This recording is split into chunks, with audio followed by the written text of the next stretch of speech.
Halo loh, apa kabar Anda semua? Semoga selalu dalam keadaan sehat walafiat ya. Selamat menjalankan eh, hari raya. Oh, selamat merayakan hari raya Idul Idul, Adha. Idul Adha, Ya, atau Lebaran Haji ya. Idul Kurban begitu ya.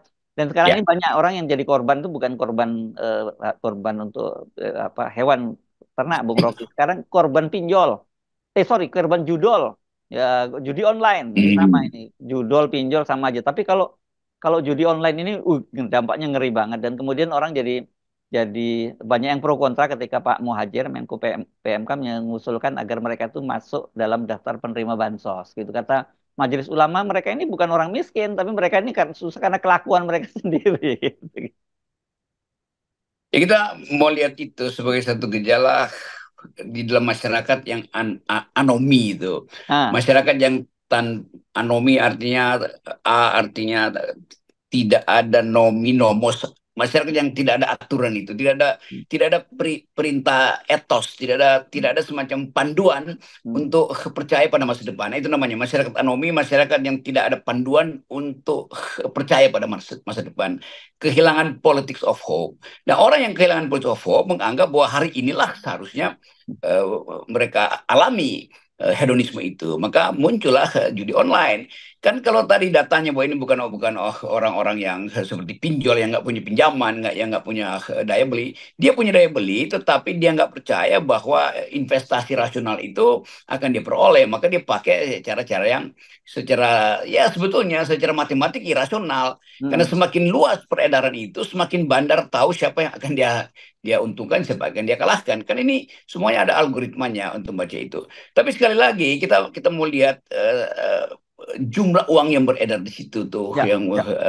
sampai berapa 600 triliun omsetnya tuh, dan Hmm, itu artinya bahkan lebih dari keperluan untuk membangun ibu kota tuh, ya, dan ya. sangat mungkin kita ada di dalam jebakan itu tuh. Jadi sekali lagi dukungan masyarakat untuk memberi kesempatan pemerintah mengumpulkan uang mereka itu untuk tapera, untuk apa aja itu, ternyata bagi mereka itu nggak penting. Lebih penting dia Hmm, bermain judi gitu. Jadi tadi kita balik pada patologi sosial, itu istilah keduanya, ya, ya. semacam penyakit sosial yang percaya bahkan bahwa kalaupun dia gagal itu nggak ada soal tuh. Tetapi di dalam masyarakat yang sedang mengalami turbulensi politik menjelang perubahan kepemimpinan Presiden Jokowi, ini faktor yang akan mempercepat frustrasi itu. Jadi Ya. kalau ada sedikit pun kecelakaan politik menjelang pergantian kekuasaan dari Jokowi ke Prabowo, frustrasi ini bisa tumpah ke jalan. Jadi protes Hmm, sosial tuh. hmm. Nah, sekarang kita baru melihat protes sosial itu dalam bentuk kekecewaan lalu dia bunuh diri. Lalu ada istri yang membakar suami atau Ya, segala ya, macam itu kan. ya, ya, Itu ya. gejala-gejala awal dari patologi sosial. Jadi kita cuma kasih sinyal nih. Dan Pak Jokowi ya mau apa yang dia mau ucapkan, dia sendiri nggak tahu apa yang mesti dia ucapkan. Tetapi gejala ini menunjukkan tadi anomi, anomi artinya tidak ada harapan. Jadi Jokowi ngomong apapun orang bilang ya lu ngomong doang. Nah, harapan itu nggak Anda berikan tuh. Jadi Ya. kalau kita bilang kita salahin Jokowi terus, ya memang karena harapan itu datang dari pemimpin. Nah, pemimpin seperti Pak Jokowi hanya ingin supaya orang berharap bahwa Gibran nanti akan selesaikan masalah di Indonesia nanti, Ya. dan Kaisang akan menyelesaikan masalah di Jakarta. Nggak tahu sama sekali bahwa keadaan di bawah itu adalah soal kekurangan legitimasi itu. Dan sekali lagi kita akan ucapkan bahwa Pak Prabowo akan dibebani oleh masalah judi online ini, karena secara mental Prabowo tentu tidak menginginkan bahwa di dalam rejim dia itu harapan itu juga punah tuh, sehingga orang balik lagi pada judi dan mungkin omsetnya makin menjadi-jadi. Ya, emang betul. Itu yang Anda sebut tadi, angkanya itu gila. Bahkan yang Anda sebut tadi itu, ini berdasarnya datanya PPATK ya, Bung Rocky, 600 triliun itu kuartal pertama tahun 2024, Bung Rocky. Itu bukan satu, omset satu tahun, gila kan? Dan yang terlibat judinya itu, berdasarkan data dari Kominfo, itu ada 2,7 juta. Yang terlibat itu artinya, itu Waduh. berapa ya? Itu berapa persen? Itu 1% dari penduduk Indonesia itu terlibat. Dua-dua Indonesia, Iya, iya. yes. Ya, dan kalau kemudian kita katakanlah satu satu orang itu ada merupakan kepala keluarga dari 4 orang total, berarti ada 11 juta orang yang terdampak. Dan Anda tadi menyatakan akan ada frustasi sosial, ada kemarahan yang sementara ini kemarahan baru bersifat domestik, Bung Rocky.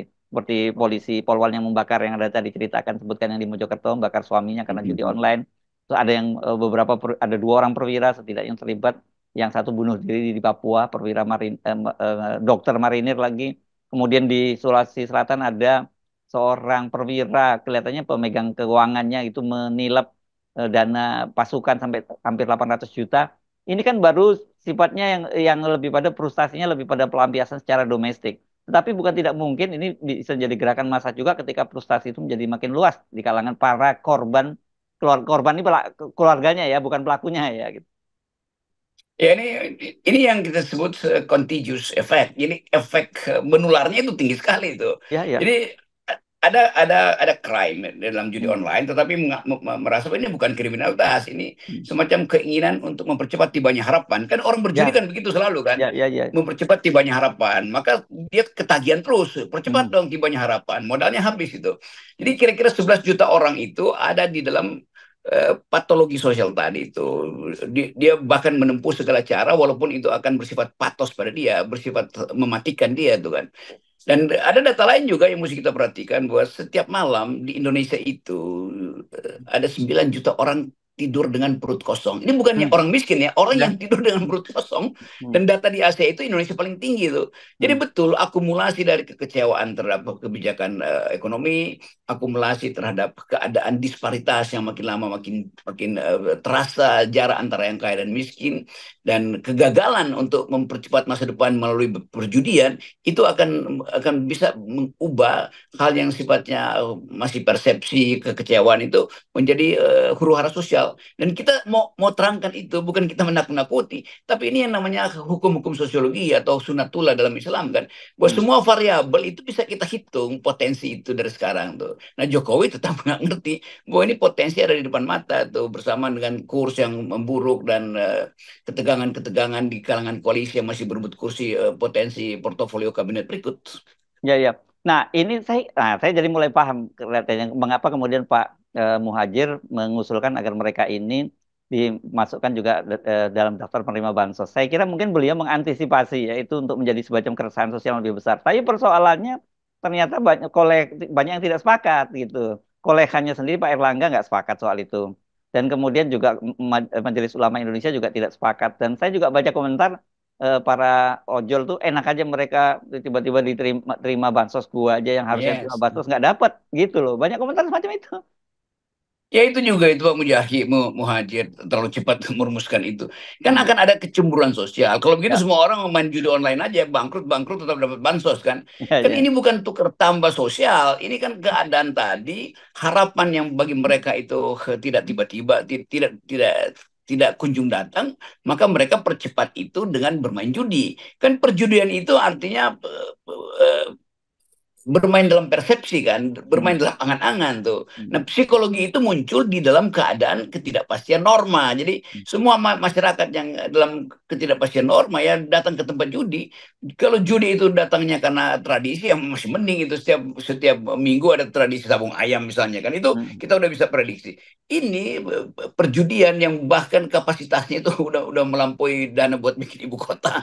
Jadi Ya. sebetulnya secara olok-olok mungkin kita bilang ya udah kalau itu biarin aja judi jalan itu buat membiayai ibu kota aja. Jangan-jangan itu juga yang mungkin bisa menyelamatkan Jokowi kan, Ya. dengan omset itu dipindahin sebentar nanti dibalikin lagi itu. Hmm. Tapi sekali lagi ini model yang sedang kita hadapi, masalah yang sedang kita hadapi yaitu pemimpin tidak mampu lagi memberi arah sehingga semua orang berjudi secara ekonomi, berjudi dalam politik bahkan. Ya. Jadi kemampuan awal dari bangsa ini yang mampu melihat persoalan secara detail, bagaimana para pendiri bangsa ini berupaya untuk memperlihatkan pintu gerbang kemerdekaan dan kita kita jalani perlahan-lahan, dan pada akhirnya tiba pada seseorang yang tidak paham tentang ujung dari perjalanan kita kan.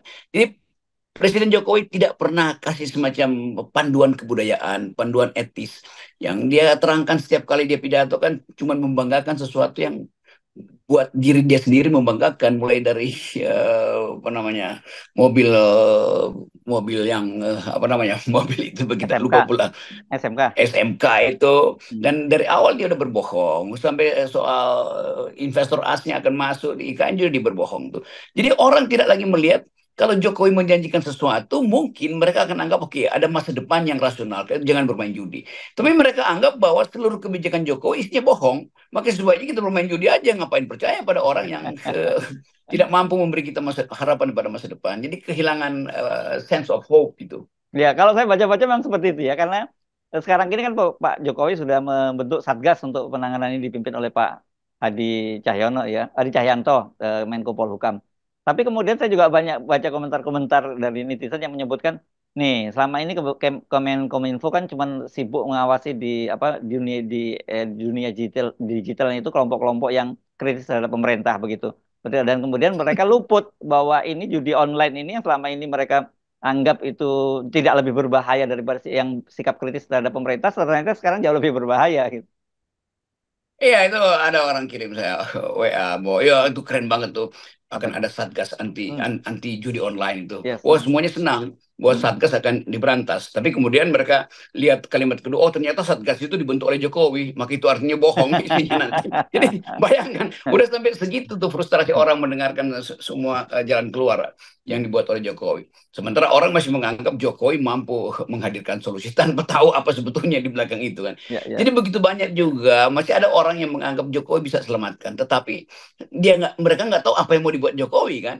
Kan Hmm. semua semua cara yang memungkinkan ekonomi ini pulih nggak mungkin lagi dibuat Jokowi. Ya. Semua cara yang memungkinkan orang kembali pada harapan selain berjudi nggak ada lagi tuh. Jadi semua yang diperlihatkan di kita itu bahkan 1 bulan menjelang hari kemerdekaan kita itu all in ruin itu. Semuanya ada di dalam kedukaan itu. Ya, ya. Sementara Pak Jokowi sibuk bagaimana membuat sebuah pertunjukan besar gitu di IKN sehingga orang tersihir semua untuk melupakan semua persoalan-persoalan hidup dengan melihat kemegahan nanti ibu kota negara baru. Iya, kita dapat informasi dari dalam istana sendiri itu. Dan begitu kita baca, misalnya habis baca eh, apa namanya FP ini, foreign policy itu digambarkan dengan sangat nyata bahwa itu di ibu kota itu berantakan isinya tuh, debu ada di mana-mana tuh. Malang melintang pohon yang habis ditebang gitu dan itu tinggal 1 bulan. Lalu si reporter dari Foreign Policy ini bertanya itu mau dikemanain bangkai-bangkai itu tuh mau ditimbun lagi mau dibakar itu artinya pemanasan global lagi itu. Jadi semua percepatan overheating ekonomi, overheating politik itu akan kita lihat nanti 7 Agustus. Jadi sangat mungkin nanti itu bekas-bekas galian yang berantakan itu akan dibungkus dengan spanduk-spanduk besar yang bertuliskan hidup Dirgahayu NKRI. Tapi di bawah spanduk itu adalah sampah dari IKN, bekas-bekas tambang yang gali-galian dan yang kacau sekali. Dua hari lalu saya baru balik dari Balikpapan dan lihat bagaimana truk-truk itu kira-kira 5 kilometer itu ngantri untuk dapat dapat solar tuh dan ada supir truk saya ngomong supir truk dia udah berapa hari di sini Pak? Ya baru 3 hari Pak Rocky itu dan mungkin masih 2 hari lagi buat dapatkan. Jadi antrian truk itu panjang sekali. Hmm. Sementara kita tahu bahwa Balikpapan itu kota minyak. Di Hmm. Ya. situ mungkin separuh dari penduduk itu ada pegawai Pertamina di situ. Hmm. Tetapi nggak mampu untuk dikendalikan bahwa kebutuhan itu tidak bisa dipenuhi oleh pemerintah. Tentu di belakang itu ada sistem distribusi yang kacau. Nah itu aja udah menunjukkan bahwa Jokowi itu ya sekedar menebar pesona aja di IKN. Begitu dia balik ke Balikpapan, dia lihat itu antrean truk yang 5 kilometer panjangnya itu dan Ya, ya. udah 3 hari lah hanya untuk ngisi solar yang dibutuhkan. Itu artinya ongkos pengangkutan jadi makin mahal kan. Jadi Ya. semua hal yang dulu kita bayangkan seolah-olah Jokowi bisa sulap IKN itu nggak bisa, itu bocor akhirnya bahwa itu produk gagal dan itu akan mangkrak. Nah kita mesti lihat itu di dalam tulisan-tulisan atau reportase yang betul-betul objektif justru dari wartawan asing. Ya, ya. Dan kalau Pak Amin kemarin mewanti-wanti ini bahwa ini akan jadi kota yang disebut sebagai kota hantu, Ghost City, gitu ya. Ya, kelihatannya itu yang mulai terjadi di situ. Dan makin lama bahkan ASN merasa ya udahlah mending mending kita diminta untuk mundurkan diri daripada pindah ke kota hantu itu kan. Jadi Ya, ya. semua hal itu kita lagi tunggu tuh efek terakhirnya pada pemerintahan Jokowi.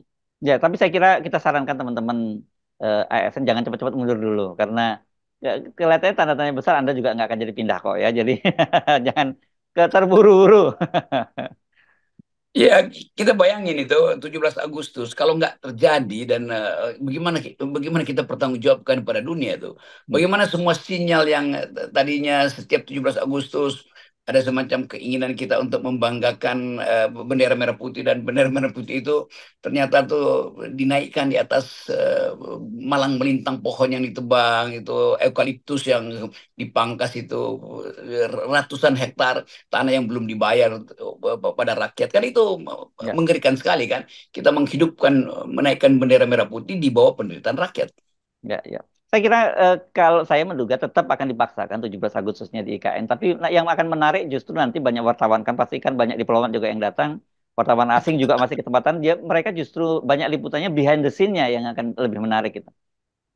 Nah, itu udah diantisipasi oleh istana, karena itu nanti Oh. akan dibuat jalan yang khusus, dan Mhm. yang lain akan dimanipulasi secara visual. Wah, Oke. hanya ini yang dimewahkan tuh. Dan jadi kira-kira akan dikontrol semua kamera yang keluar dari IKN pasca 17 Agustus akan disita dulu tuh buat Iya. diedit oleh istana sendiri. Karena memang kita lihat memang ada keindahan di situ, akan ada bahkan akan ada taksi terbang di situ, Mhm. lampu-lampu yang menyala dengan panel surya segala macam itu, Mhm. dan itu yang indah dari IKN, dan kendaraan itu hanya ada di depan laptopnya Jokowi. Oke, baik, terima kasih Bung Rocky. Ya, kita sama-sama. Ya, eh thank you.